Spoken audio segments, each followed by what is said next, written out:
being a tax collector. And one of the things about Matthew as a tax collector means that he was not a very liked person. So Jesus called him to become a disciple, which he did, and he began to write for a largely Jewish audience. Now, why we know this is because he links more of his scriptures to the Old Testament, his writings to the Old Testament, more than any other of the gospel writers. So you have Matthew, Mark, Luke, and John. Of those four people, Matthew or Levi quotes the Old Testament, references the Old Testament more than any other of the gospel writers. He also takes for granted that the people who read his book have some familiarity with the Old Testament because he doesn't take the time to explain some of those Jewish concepts. So listen carefully. When you get to Mark, for example, you'll find Mark, who is writing for a Gentile audience, will take the time to explain Jewish customs because he knew that the people who read his gospel, primarily the Romans, would read about these customs and they would go like, what?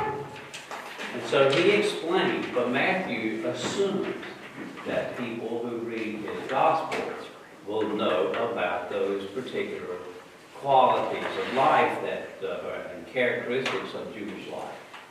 Now, what you find, and I'm going to run through this chapter by chapter, and it will tell you everything you can expect as you get into Matthew.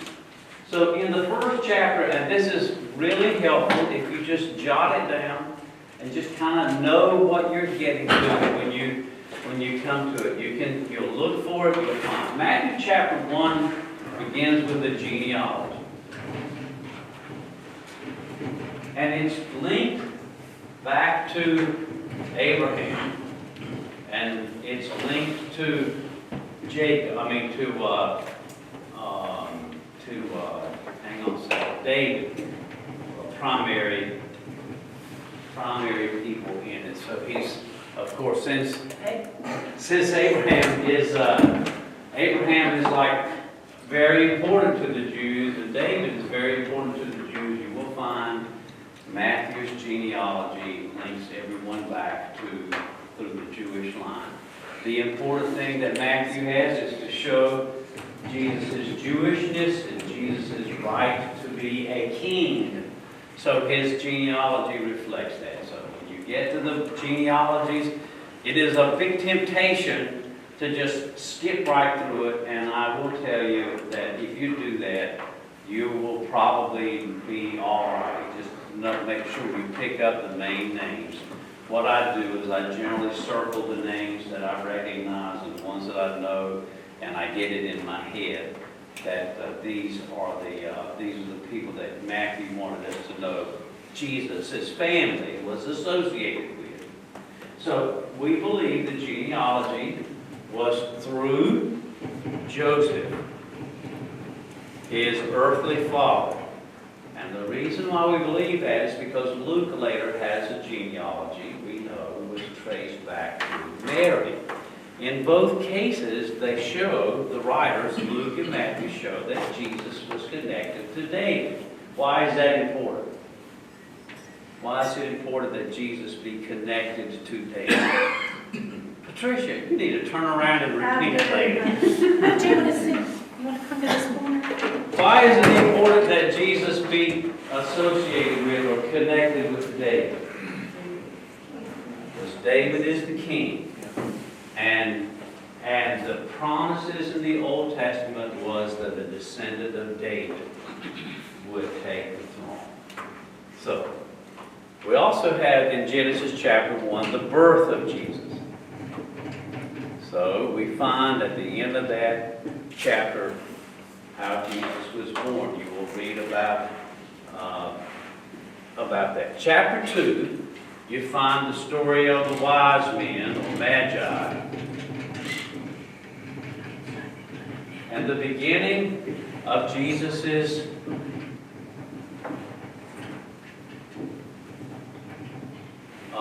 public appearances, okay? Which means you'll see Jesus as he gets lost, for example, by his parents losing Jesus in the temple early on. You'll find these things. So this is the wise men, the Magi. Chapter 3 is the baptism of Jesus. What you should note is that this is the inauguration of Jesus' career or his ministry. So this would be what you expect, Jesus' inauguration. Got it? So this is his beginning. Chapter 4 is the story of his temptation.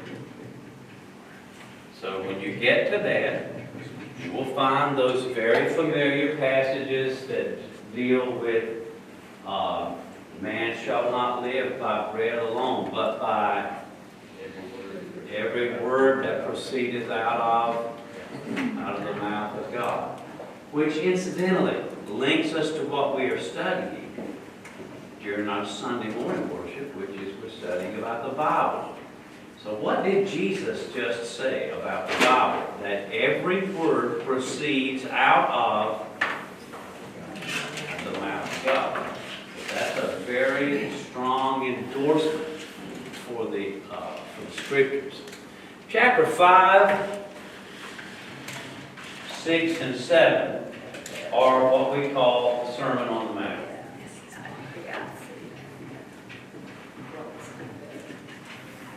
I want to break it down just a little so you can kind of know what's in there. This is what we would call the story of Matthew, by the way, is the story of the king. So, one of the things that's big here is he's showing the link to David and his right to be the king who sits on David's throne. Well, the Sermon on the Mount would be like his kingdom principles. This is how the king rules. So in chapter 5, we have the Beatitudes. So I'm going to write it all out to you so you can see. Chapter 5 is the Beatitudes. Chapter 6 includes the Lord's Prayer and also some of the hypocritical exposures of hypocritical religion. Like, the Pharisees make long prayers. They do this for pretense. They do their alms in public, and they get their reward. So Jesus is confronting some of the religious idiocy of his day. He's being very authoritative and saying this is not what God expects. Chapter 7 gives us in the in the Sermon on the Mount, it gives us some of the principles of Christian living and how the law is applied. So we would just call it principles, various principles. In this chapter 7, you'll find, for example, Jesus saying, "Many of you will say to me in that day, Lord, Lord, did we not prophesy in your name, and in your name do many wonderful works? And I will say to you, I never knew you." Now, this is an incredible exposure to the genuine authority of Jesus when he is looking at people saying, "You're going to stand before me one day, and I'm going to be your judge. And you're going to be asking me why I'm not allowing you to heaven." Jesus is claiming all kinds of authority here, isn't he? So make no bones about it. This is a bold sermon. And it's one of the most extraordinary passages that you'll ever read. Now, here, remember that Matthew is about a king. Here he states his principles.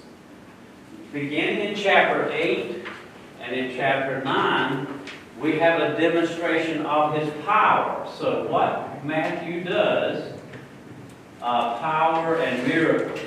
What Matthew does is he organizes his thoughts so that he says, "I can make all these claims, but let me show you. I've got power over blindness.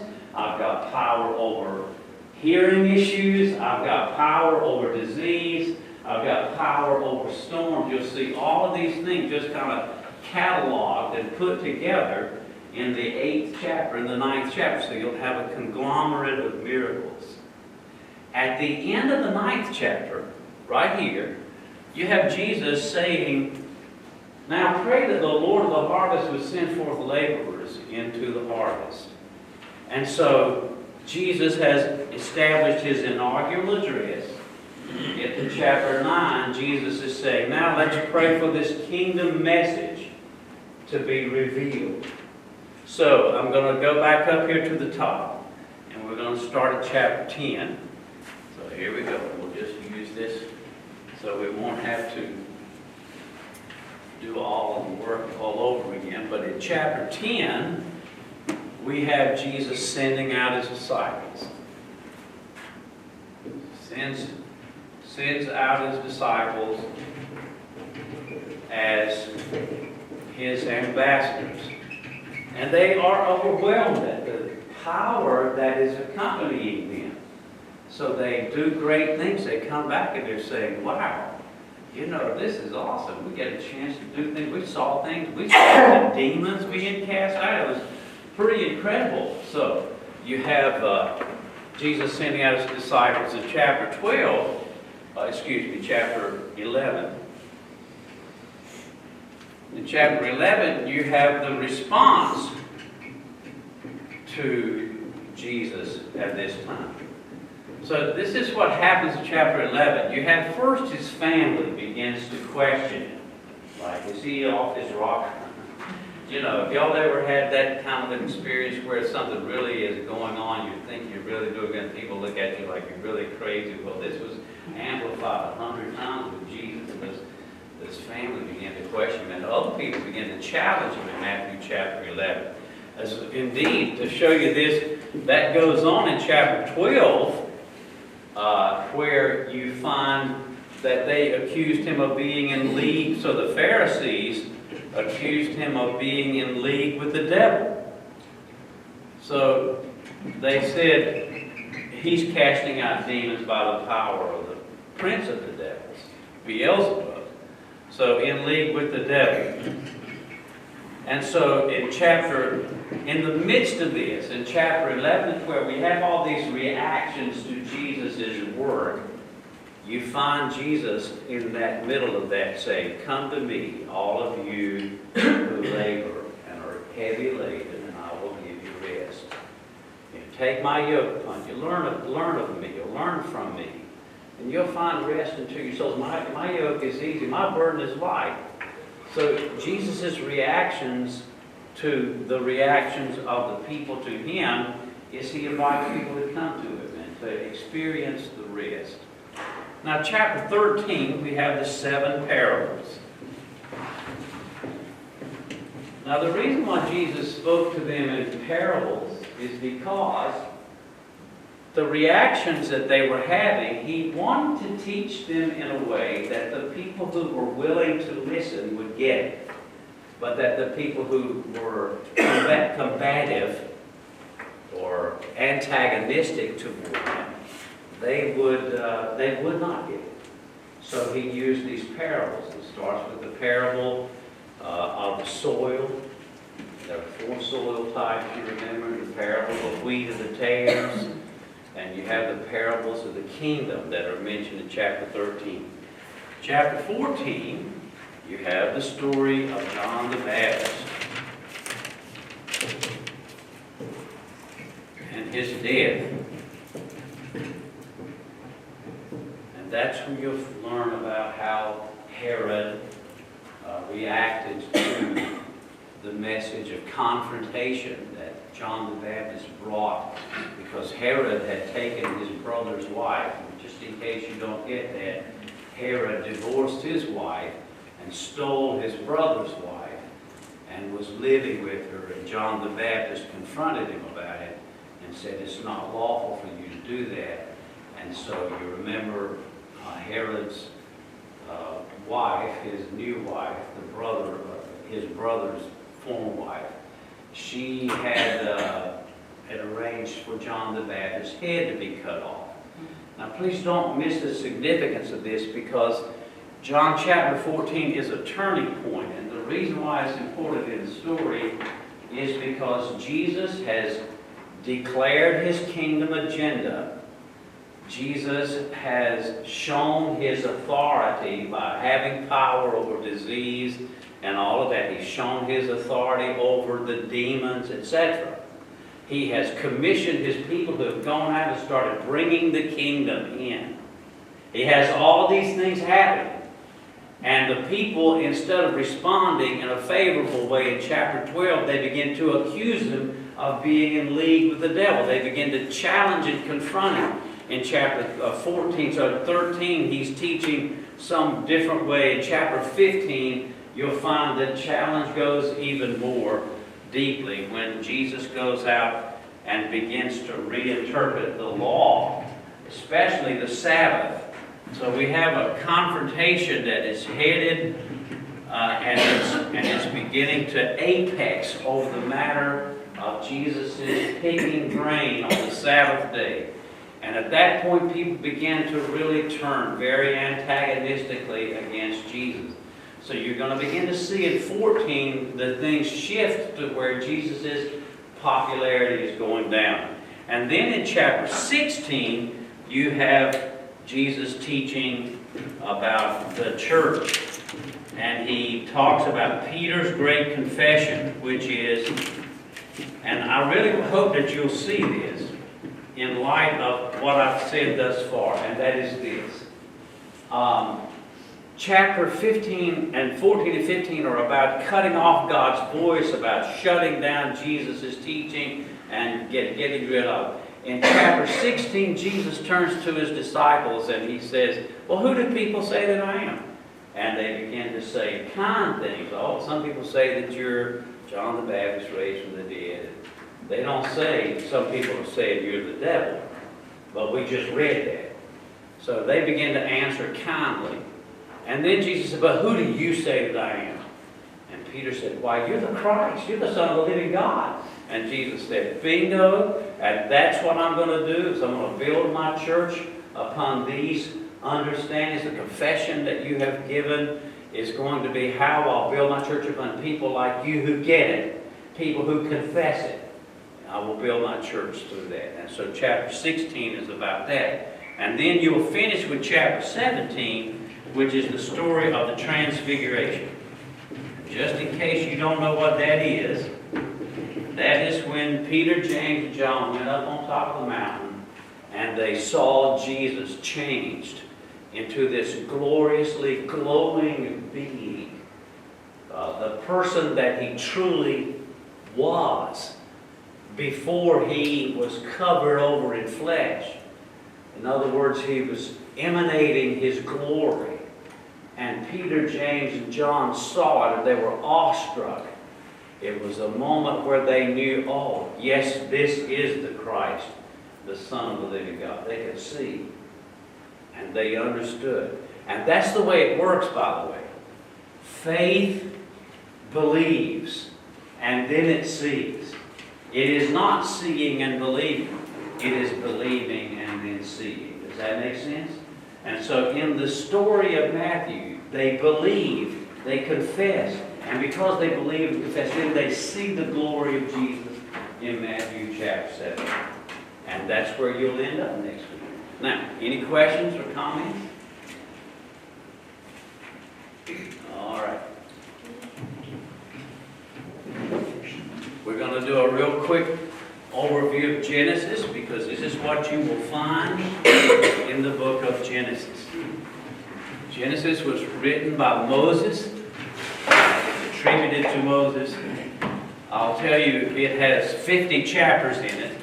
And I know you don't think that I can tell you all things that in all 50 chapters, but I can. The reason why is because I've read this book so many times, in fact, I got it in my head where I can figure it out. But I want to give you the overview. Genesis 1 and 2 are about the creation. And so, it is first explained in the broad sense in chapter 1. And then it is elaborated on in chapter 2. In other words, it would be like if I were to say to you, this is our plan we're going to go into the community with outreach, and we're going to evangelize this area with the gospel. And then I would say chapter 2, this is really how we're going to do this. You understand? So that's what happens. You have 2 accounts of creation, but the second one is an elaboration on the first. You'll find in there that there are 2 different kinds of things that happen in the creation. There are works of division, which means that God separated the light from the day. He separated the firmaments. You'll find that there are 3 of those, and you'll find that there are 3 works of adornment, which means that after He made, for example, the 24-hour periods, He put the sun in the sky. He put the stars in the sky. In other words, that would be, He did this on the second day, and then if you follow the pattern, it would be like the 5th day, He would have done something to go along with that day. For example, the first day, it would show what God actually did. The 4th day, it would show how He adorned what He did. So these are the 6 different acts of creation. Be sure to look at that as you go through. Chapter 3 is the fall. This is in the Garden of Eden. We'll study about Adam and Eve and how they fell. Chapter 4 is about Cain and Abel and the tragedy that took place there. And this is a very important turning point, because in chapter 5 you get to what's called something that is called in the Hebrew the Toledot. I don't want to explain what that is, but these are genealogies. Number 1, there are 10 of these in the book of Genesis. So this is number 1 of 10. And usually when you read these genealogies, you kind of want to skip right over. But if you look at them, what you'll find is that they are actually tracing the line, the godly line, which was Abel at first and then became Seth, and how each of these descendants came down through either Seth or they came down through Cain. So all of these genealogies are tracing the godly line and the ungodly line, and thus begins the conflict between the people of God and the people who are of Satan. This is actually what happens. So chapter 5 begins that. And this is where you find such things as the story of Methuselah and others who lived a long time. The reason why they lived so long is because evil had not yet culminated and matured, but also it's because many people believe that the earth was given special protection and that people were given special grace so that the earth could be populated. Chapter 6 and 7 are about the flood. And when you read this, I'd like to encourage you just to do one thing. Just notice this. For example, it will say, and on the 10th day of the 2nd month. So when you get to that, just put down like February, the 2nd month, the 10th day. And then find, and it'll say things like, in the 600th year of Noah's life. Okay? Just notice dates. That's all you got to do. And when you come to the end, what you will find is something like this, 217 of 601, and then you'll go, oh my goodness. That means that Noah was in the ark for 377 days. And you'll go, wow, I didn't know that. Because he was in the ark for 377 days. And you'll find that if you're looking for it. You'll also find something else there quite interesting. And that is, Methuselah lived right up until the day of the flood. He died when the flood began. His name means when he is dead, it will come. It's a Hebraism of sorts that is an idiomatic expression, but it means when he's gone, it's coming. And it's kind of a sort of a suggested that maybe it was a prophetic way of saying when Methuselah dies, the flood is going to come. So you have in the beginning, in the ninth chapter, Noah gets off the boat, and you have him getting drunk, which is not a good commentary on human nature, is it? But you also find then the introduction of Shem, Ham, and Japheth, who become kind of like the leaders of different groups of people groups, and we will learn later where they each one went to. We get the word Semitic from Shem because the Semites, or the Jewish people, came through Shem. We find Ham and Canaan. I started to say ham and eggs, but I figured y'all wouldn't get the German word. We get the story of Ham and Canaan. They settled in the Canaanite region. And we find the story of Japheth. All three will be, and they descended south and so forth. But here we have these people introduced in Genesis chapter 9. And in Genesis chapter 10 and in Genesis chapter 11, we have the introduction of Babel, B-A-B-E-L, which becomes Babylon. All right, so Babel and Babylon become the system that is anti-God. Okay, this is like if you follow Cain and Seth, you have a godly line in Seth and an ungodly line in Cain. Now we're taking that bigger and saying that there is a godly line which is going to be brought through Shem, developed through Shem, and then Abraham. Okay, so Abraham comes from this line. And you'll have the anti-God group, which is the Babylon group. And this is interesting because in the end of the Bible, we find all of the things that happen in Genesis 1 through 11 addressed in the book of Revelation. For example, they were cast out of the Garden of Eden in chapter 3, and in Revelation chapter 22, they are brought back into the garden. They're forbidden the tree of life when they're in Genesis chapter 3. They're invited to the tree of life in Revelation 22. Babylon seems to be accelerating and growing in Genesis chapter 11, and it is destroyed in Revelation chapter 18. So all of these things kind of are like they play off one another. So what to look for, in summary, is this. There are 4 significant events in Genesis 1 through 11. So I'm going to put it up here. You can keep it and you can follow this. Number 1 is creation. Number 2 is the fall. Number 3 is the flood. And number 4 is Babel, the Tower of Babel. So those 4 events, if you master that, you've got pretty much the first 11 chapters of Genesis. Then in Genesis 12 through 50, you have the story of 4 significant people. So these are events, pivotal events. These are the people.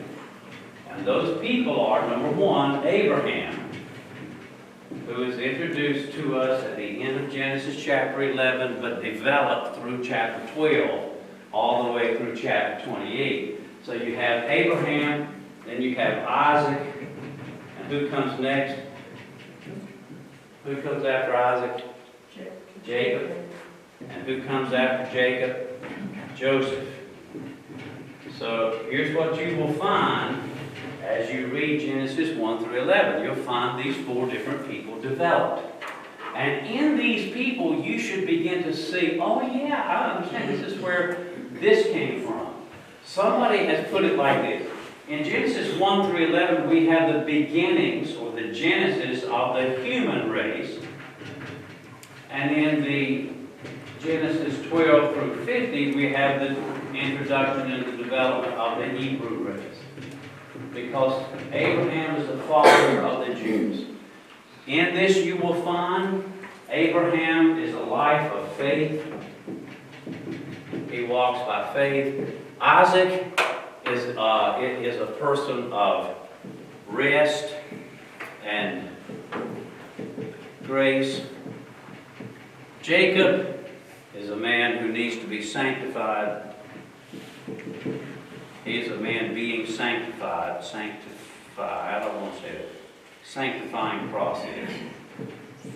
So, and by the way, in case you didn't know this, and see, I don't assume you know anything, so if you know this and it's simple, Jacob's name is changed to what? What is his name changed to? Israel. How many children, how many sons does Jacob or Israel have? 12. So when we talk about the children of Israel, we are talking about the 12 tribes that came from Jacob. So when you get to Genesis chapter 32, you will find the story of Jacob, and you'll find how that these children began to be born in this baby-making contest that took place. So 1 baby, 2 baby, 3 baby, 4. Somebody's called it the rhythm method of birth control, right? 1 baby, 2 baby, 3 baby. So these babies are born one after another, and they become the children of Israel. One of those 12 children was Joseph. And Joseph becomes one of the greatest people that pictures Christ in all of the Scripture. So when you read the story of Joseph, you will find things like this. Are you ready? He was hated by his brothers. He was sold, betrayed for money. He was dropped into a pit. He was raised from that pit. He had a period of time where he gathered a Gentile bride. He was elevated to a place, and then he became the judge over his brothers, but he welcomed and received them. Great storyline about Jesus as you read through Joseph. That takes you all the way to chapter 50. So once you've got these 4 people down, these 4 events of these 4 people, you've got the whole story of it in a nutshell. All right, 3 minutes and we're done, maybe 4. But here you go. One interesting thing to notice is that early on, God takes Abraham and causes him to go into a deep sleep. You will find this in Genesis 15. And in that conversation, God actually says something profound that takes you into the book of Exodus. It is this. He said, Abraham, your descendants are going to take the land of Canaan. I'm going to give it to them. It's God's to give, by the way, isn't it? He owns the whole world. And he said to Abraham, I'm giving it to you. So if there's any question about the Middle East, who it belongs to God. Amen. And God can give it to whom He will. And He says to Abraham, I'm giving it to your descendants. And He says, and they're going to go into slavery and serve a people for 400 years. So God tells in Genesis 15 what is going to happen all the way through Exodus 15. So it is the story of how Abraham and his descendants wind up in the land of Canaan in slavery to the Egyptian people. And so when you finish next week, you will be at Exodus chapter 6. And here's what you will find. You will find all of these things in Genesis. And in chapter 1, you will find them in Egypt. And you will find them in different circumstances or changing circumstances.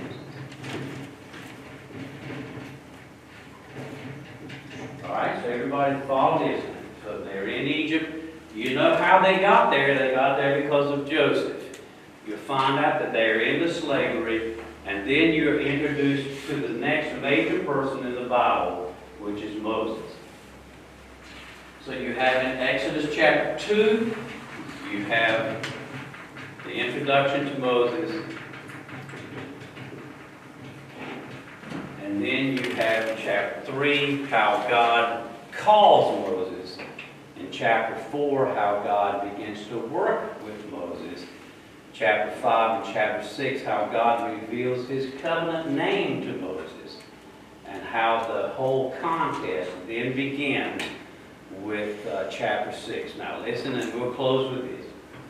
Exodus 6 is a very critical transition point, because in Exodus 6 is where God says through Moses to Pharaoh, "Thus says the Lord, let my people go, that they may serve me." And Pharaoh's response is, "Who is the Lord that I should obey him?" And so begins in chapter 7, God showing Pharaoh who he is. And he shows Pharaoh that he's greater than Pharaoh, and that Pharaoh will do the will of God, either willingly or unwillingly, but he will do it. And for those people who have said, and many are their number, who has said, God is a gentleman, he never forces his will upon anyone. And I've heard people say that over and over again. I just want to bring Pharaoh out and say, what? Really? Okay. So that's what you're getting to. Any questions or comments or discussion? Have fun.